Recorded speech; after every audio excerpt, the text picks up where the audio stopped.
Välkomna till Kungliga Vetenskapsakademin och den här presskonferensen. Vi ska presentera Sveriges riksbankspris i ekonomisk vetenskap till Alfred Nobels minne för 2023. Welcome to the Royal Swedish Academy of Sciences and this press conference where we will present Sveriges riksbankspris in economic sciences in memory of Alfred Nobel for 2023.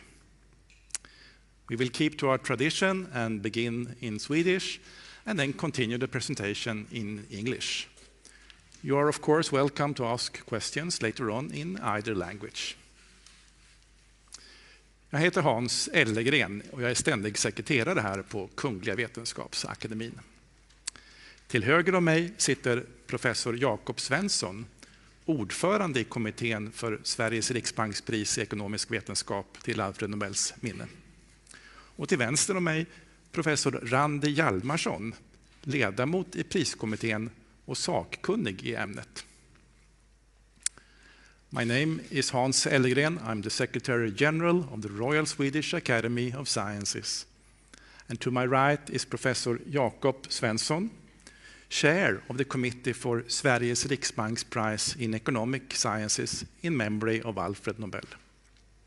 And to my left, Professor Randi Hjalmarsson, member of the committee and an expert in the field. Årets pris handlar om kvinnor på arbetsmarknaden. This year's prize is about women in the labor market.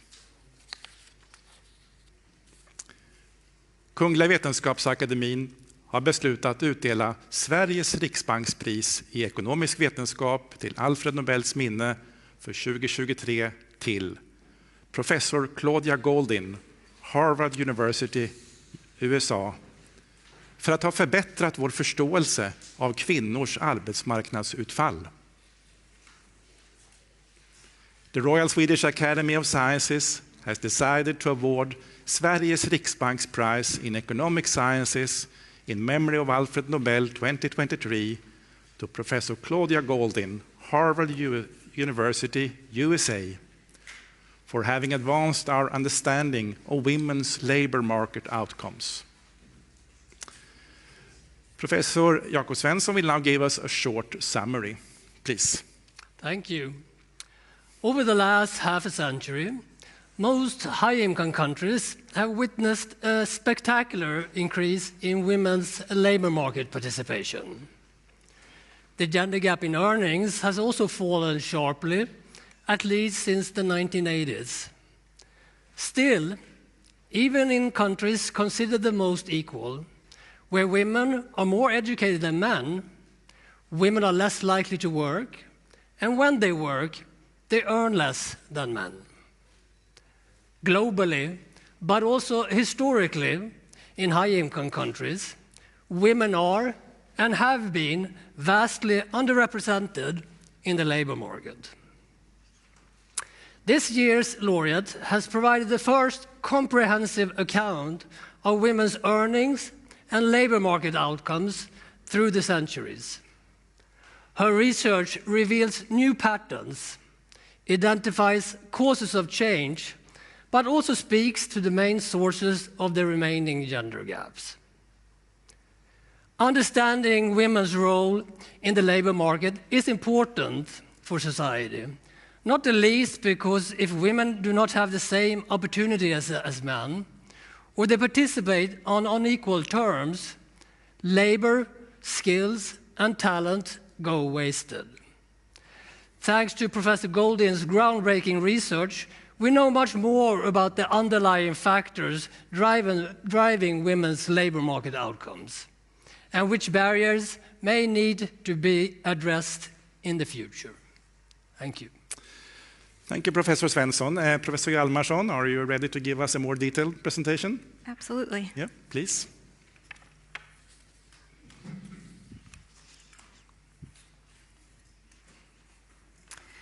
There are many differences in the labor market outcomes between men and women. Globally, about 50% of women participate in the labor market, compared to 80% of men. There's a gender gap of 30 percentage points. But even when women work, their outcomes are different. In OECD countries today, women earn, on average, about 13% less. And women are less likely to reach the top of the career ladder, hitting the so-called glass ceiling. It is quite a puzzle why these gender gaps still exist today, even though in many countries, women have overtaken men in educational attainment, graduating both high school and university at higher rates. Even though in many countries, policies like equal pay legislation have put in place to combat discrimination. The answer to this puzzle is important to maximize global prosperity. This map shows the gender gap in labor market participation rates in countries around the world. Darker shaded countries, red, have large participation gaps. Lighter yellow shaded countries have small gaps. We can see that there is a gender gap in labor market participation in all countries, but we can also see that this gap is much smaller in more developed high-income countries. In fact, this gap is much smaller today than it was 50 or 100 years ago. So one possible conclusion is that gender gaps will close with economic growth and development. But Claudia Goldin has discovered that this conclusion is not true, that economic growth does not always improve female labor market outcomes. In fact, she showed us that the long-run evolution of female employment over 200 years of US history is shaped like the letter U. Female employment first decreased with the economic growth of the 1800s, before increasing again with the growth of the 1900s. She also showed us that over this 200-year period, female earnings did not continuously catch up to the earnings of men, even though economic growth was continuous. While the gender gap in earnings did close substantially over the last 200 years, she shows us that this process was both slow and sporadic, punctuated by some periods of sharp change, like in the 1830s and 40s and the 1980s, but also long periods where the gender gap in earnings hardly closed at all. This was true for much of the 1900s, despite vast economic growth and increasing female numbers in the labor market. Before I tell you how she explains these patterns, let me tell you how she made these discoveries. She didn't look at just the last 50 or 100 years. She looked at more than 200 years of labor market outcomes in the United States, the long-run evolution. But through this historical lens, she could observe a society that has undergone many stages of development and transformations. She could observe a labor market that changed in structure from agricultural to industrial to office-based with machines like typewriters. She could observe changes in social norms and institutional barriers that, for instance, at one point explicitly barred married women from working in certain jobs, and then these marriage bars were abolished. She could observe a society where the access to education continually expanded, and where there were amazing medical innovations, like the birth control pill, that gave women the ability to time and control their own fertility. It is easy to say that we will measure 200 years of labor market outcomes. This was not easy to do in practice. For much of this historical period, systematic records of labor market outcomes, employment, and especially earnings, data did not exist. And for those years where these records do exist, this information was often missing for women. In this excerpt from an 1850 census, you can see that occupations were only reported for men. So how did Claudia Goldin overcome this missing data challenge? She had to be a detective to dig through the archives, to find novel data sources and creative ways to use them to measure these unknowns. But she did not only discover these data, and she did not only discover these unique patterns, she also discovered that these patterns throughout history could be explained by an economic framework. And in this framework, women are at the center of making a decision about whether to work in the labor market given their potential earnings, or to stay at home and care for their family and the home. The constraints that the woman faces at home, these have changed across generations, but also, as highlighted by Claudia Goldin, across the life cycle, as the woman goes from being young, single, and independent, to getting married, having babies, watching these children grow up, and eventually move out of the home again. Her potential earnings in the labor market This potential is in part determined by decisions that this woman made. Decisions, for instance, about how much education to get. Decisions that she made when she was a young girl. Decisions that she made as a young girl based on her expectations about her future career and family paths. But how are these expectations formed? These expectations are in part formed by looking to the outcomes of generations of the past. By observing, for instance, what my mother did in the labor market when I was a young girl. Claudia Goldin writes, each generation expanded its horizons, learning from the successes and failures of the preceding generation and leaving lessons for the next wave of women. This role of generations and updating expectations helps explain why change in labor market gender gaps has been so slow. The beauty of this framework is that it can explain all of the surprising patterns that she discovered in the data. She can explain why female employment decreased in the 1800s, despite the economic growth that came with industrialization. She can explain why the earnings gap hardly closed for much of the 1900s, despite continued economic growth and a large number of women returning to the labor market. She can explain why the gender gap in earnings suddenly started to close in the 1980s, and the surprising role of the birth control pill and changing expectations. And she can explain why the earnings gap has stopped closing today, and the role of parenthood. Claudia Goldin's discoveries have vast societal implications, and I don't think anyone says it better than Claudia Goldin herself. By finally understanding the problem and calling it by the right name, we will be able to pave a better route forward. She has shown us that the nature of this problem, or the source of this underlying gender gap, changes throughout history and with the course of development. Thank you. Thank you, Professor Hjalmarsson. Let's see if we have Professor Goldin with us on phone.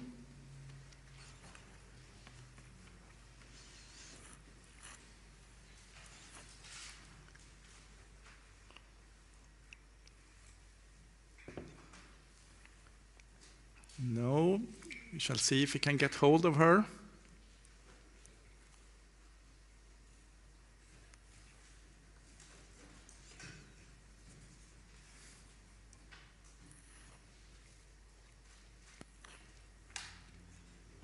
You are calling.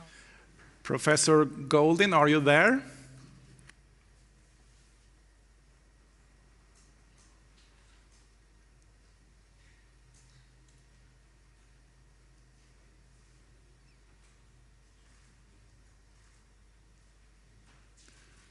I talked to her an hour ago, so she's awake at least.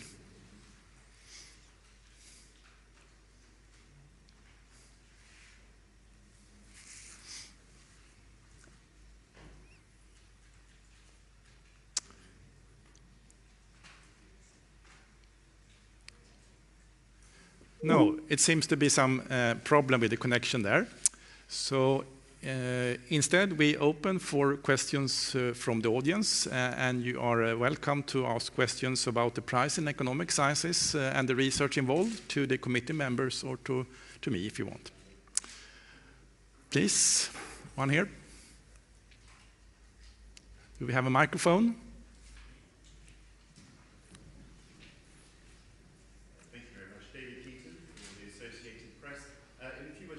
You spoke to the laureate. What was her reaction when you told her about this news?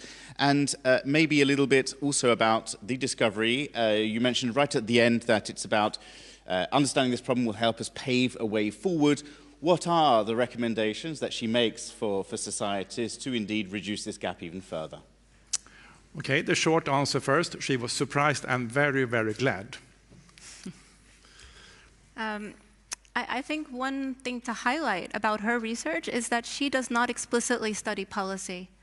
Right? She has described the problem, or the gender gap. It's not even clear that it is a problem without understanding why it exists.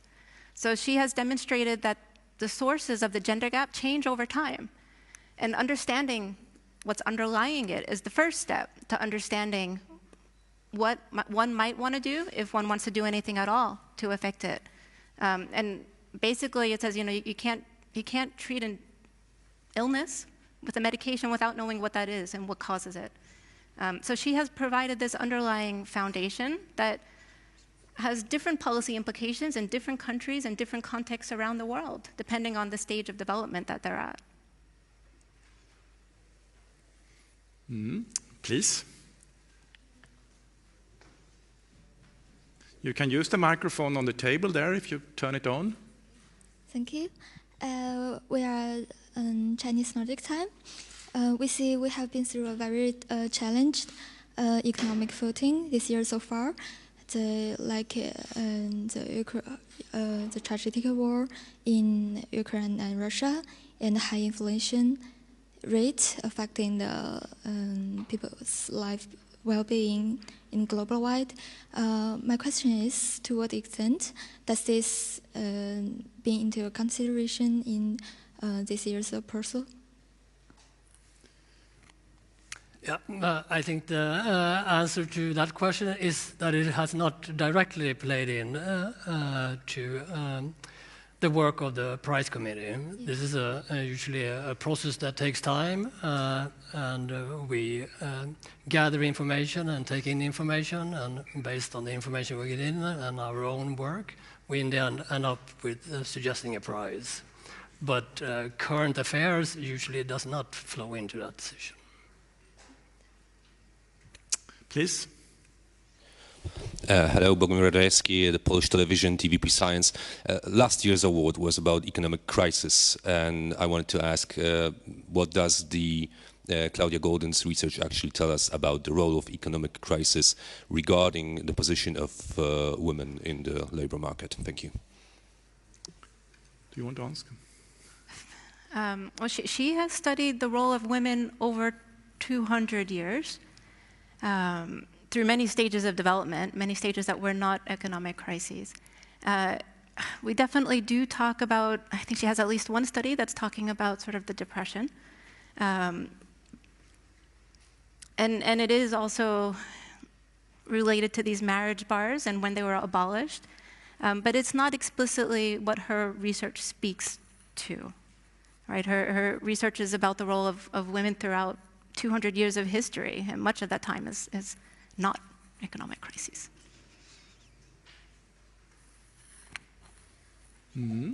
More questions?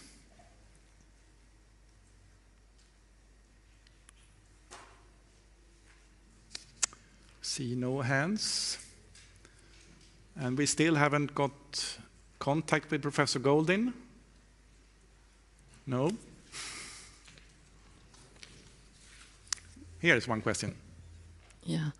I'm Shifichen Aksesong from Green Post and China-Europe Dialogue.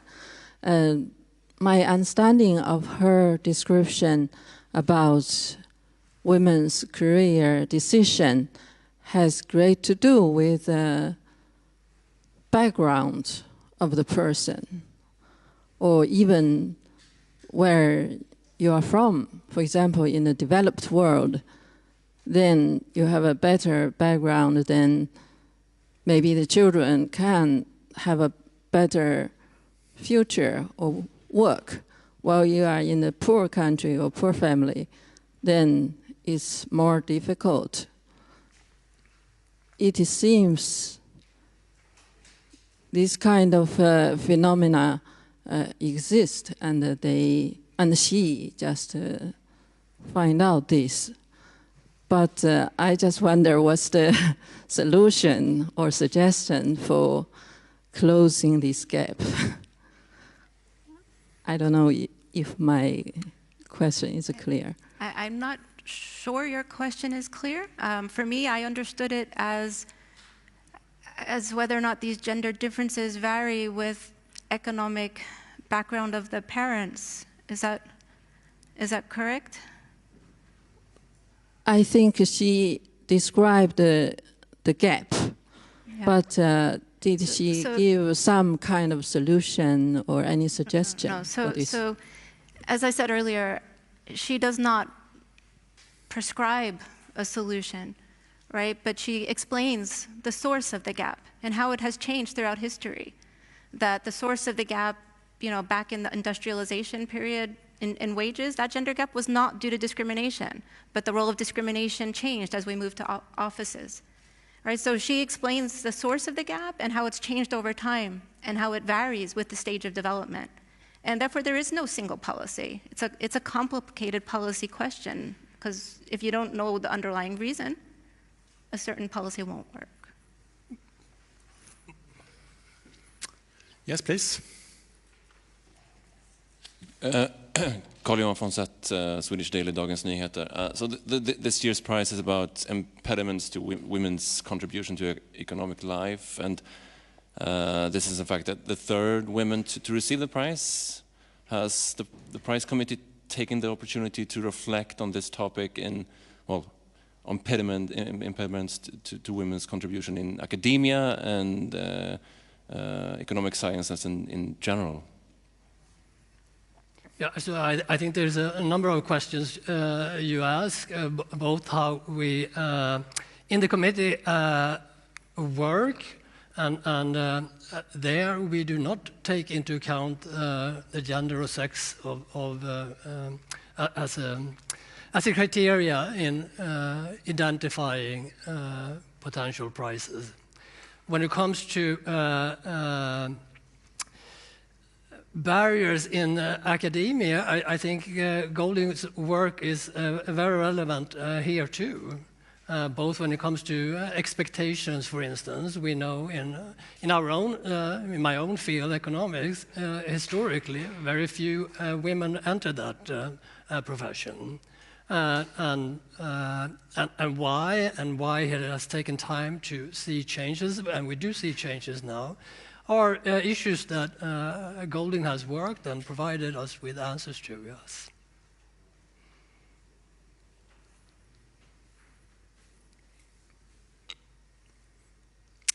Yeah. No more questions. If not, I say thank you for your interest for this press conference. But before closing, I would like to say that we will have another press conference here in this hall on Thursday, December the 7th. Then all our Nobel laureates will be here to answer questions from the media when they are here in Stockholm in connection with the prize ceremony. So December the 7th in the morning here. Thank you for your interest.